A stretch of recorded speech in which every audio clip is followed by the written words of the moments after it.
Accident లో దెబ్బతిన్న ఇతనికి నష్టపరిహారం ఎక్కువ ఇవ్వవలసి వస్తుందని సరైన వైద్యం జరగనివ్వలేదు యజమాని ఆయన మనుషులు. ఇతనికి ఈనాడు కాలే తీసేయాల్సి వచ్చింది. అంతేగాక ఇతనికి 500 రూపాయలు ఇచ్చి ఒక కాగితం మీద సంతకం చేయించారు. అదే కాగితం మీద ఇతను ఆత్మహత్యకు ప్రయత్నించినట్టు అబద్ధం రిపోర్టు తయారు చేశారు. అసలు ఈ రంగం 500 ఎందుకు తీసుకున్నట్టు? అదే ప్రశ్న నేను మిమ్మల్ని అందరినీ అడుగుతున్నాను. 3 నెలల బోనస్ కు సంతకం చేసి 1 నెల బోనస్ ఎందుకు తీసుకున్నారు? ఎందుకు తీసుకున్నారు? అవసరం, అమాయకత్వమే అందుకు కారణాలు. సాధారణంగా ఒక వర్కర్కి అన్యాయం జరిగితే యూనియన్ అతనికి అండగా నిలిచి న్యాయం జరిపిస్తుంది. కానీ మన యూనియన్ ఇన్నాళ్లు యజమాని తొత్తులైన మనుషుల చేతుల్లో ఉండటం వల్ల ఎవరికి ఏ న్యాయం జరగటం లేదు. వాళ్ళను తప్పించి ఇప్పుడు యూనియన్ మన చేతుల్లోకి తీసుకున్నాం గనక ఇక ఇలాంటి అన్యాయాలు ఎవరికీ జరగటానికి వీల్లేదు. అందుకు అవసరమైతే మనం యాజమాన్యంతో పోరాడాలి. మన నాయకుడు కృష్ణ చెప్పినట్టుగా మనం అందరూ ఏకమై జరిగే అన్యాయాల్ని ప్రతిఘటించాలి. మన యూనియన్ మొదటి లక్ష్యం అన్యాయం అయిపోయిన ఈ రంగన్న కుటుంబానికి న్యాయం జరిగేలా చూడటమే. అందుకు మనమంతా ప్రయత్నించాలి. Workers union! ఏంట్రా వేణు, ఏంటన్నా మీ ఫ్యాక్టరీలో ఏదో గొడవలు చేస్తున్నారట? గొడవ ఏమిటి? అన్యాయాన్ని అన్యాయం ఉంటున్నావు. రే, మరి అలా టెలిగ్రామ్ లో పొడిముక్కలు మాట్లాడుకోరే. ఆ రాముడు తమ్ముడు కృష్ణుడితో చేరి మీరు ఏదో అలజడి చేస్తున్నారు. అది అలజడి కాదు, మా యూనియన్ మేము సరిదిద్దుకుంటున్నాం. ఏదైనా మీ గొడవల వల్ల రంగారావు గారి కోపం వస్తే మీ అందరి బతుకులు అడ్రస్ లేని కార్డులు అయిపోతా చూసుకో. నాన్న, ఆయన కోపం వస్తుందని మేమేం భయపడం. ఎందుకో తెలుసా? నీతి, నిజాయితీ, న్యాయం మా కార్మికుల తరఫున ఉన్నాయి. ఇన్నావిటే సుందరే, ఈడు మనీ ఆర్డర్ వచ్చిన స్టూడెంట్ కుర్రాలాగా ఎగిరెగిరి పడుతున్నాడు.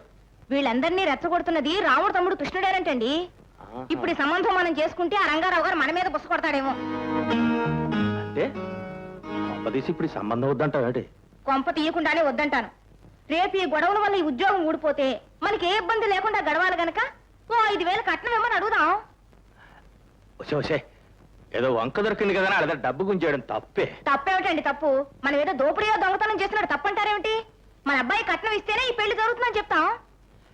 అది కాదే, నిశ్చితార్థంలో నిమ్మలంగా ఊరుకొని ఇప్పుడు వీపీ పార్సల్ లాగా డబ్బు కడితేనే సరుకు డెలివరీ అంటే మర్యాదగా ఉంటుందా? మీరు అడగలేకపోతే నోరు మూసుకొని ఇంటి పట్టున కూర్చోండి. 5,000 రూపాయలు వచ్చే అవకాశాన్ని నేను మాత్రం వదులుకోను. ఇదేం సుందరం గారు, ఆ తాతగారు వచ్చే 5,000 రూపాయలు కట్నం ఇవ్వకపోతే పెళ్ళాగిపోతుందంటే ఎలాగమ్మా? అవును సుందరమ్మ, తాంబూలాలు పుచ్చుకున్నాం, ప్రతానం అయిందని నలుగురితోనూ చెప్పుకున్నాం. ఇప్పుడు ఉన్నట్టుండి డబ్బు కోసం పిల్ల పెళ్లి ఆగిందంటే మా పరువు మర్యాదలు ఏం కావాలి? ఆ పిల్ల బ్రతికేం కావాలి? మీ పరువు మర్యాదలు, మీ పిల్ల బ్రతుకు సలక్షణంగా ఉండాలంటే ఓ 5,000 కట్నం పారేయండి. దాంతో మీ పిల్లని కళ్ళగద్దుకొని మా గోడలుగా చేసుకుంటాం. కాదంటారా మా అబ్బాయికి వేరే అమ్మాయిని చూసుకుంటాం. బాగా ఆలోచించుకోండి. వెళ్ళిపోకండి మమ్మల్ని ఇలా. అత్తయ్య, ఇప్పుడు ఏం చేసేది? అంత డబ్బు మీ అబ్బాయి గారు ఎక్కడి నుంచి తేగలరు? ఈ పెళ్లి ఆగిపోతే నా బిడ్డ బ్రతుకు నాశనం అయిపోతుంది అత్తయ్య, నాశనం అయిపోతుంది. బాధపడకమ్మా, బాధపడకు. అన్ని విషయాలు పెద్ద అబ్బాయితో చెప్పి చూద్దాం. ఆ తర్వాత భగవంతుడు ఎలా రాసి పెట్టుకుంటే అలా జరుగుతుంది. అయినమ్మా, ఊరుకోమ్మా లక్ష్మి, ఊరుకోమ్మా. చూడమ్మా, నీ పెళ్లి చేసి కానీ నేను పోనమ్మా, పోను. బాబు గారు, మీరే నన్ను కాపాడాలి, మీరే నాకు దారి చూపించాలి. ఇన్నేళ్లు మీ నీళ్ళలో కష్టం నష్టం లేకుండా బ్రతికాను. ఈ ఒక్కసారి కూడా మీరు సాయం చేస్తే జీవితాంతం మీకు రుణపడి ఉంటాను బాబు. ఏమిటి రాము, ఏం జరిగింది? నిశ్చితార్థం కూడా అయిపోయాక ఇప్పుడు 5,000 కట్నం కావాలని, లేకపోతే పెళ్లి జరగదని ఆ పోస్ట్ మ్యాన్ రాఘవయ్య కబుర్ చేశాడు బాబు. అదే కానీ జరిగితే నేను నలుగురులోనూ తలెత్తు తిరగలేదు.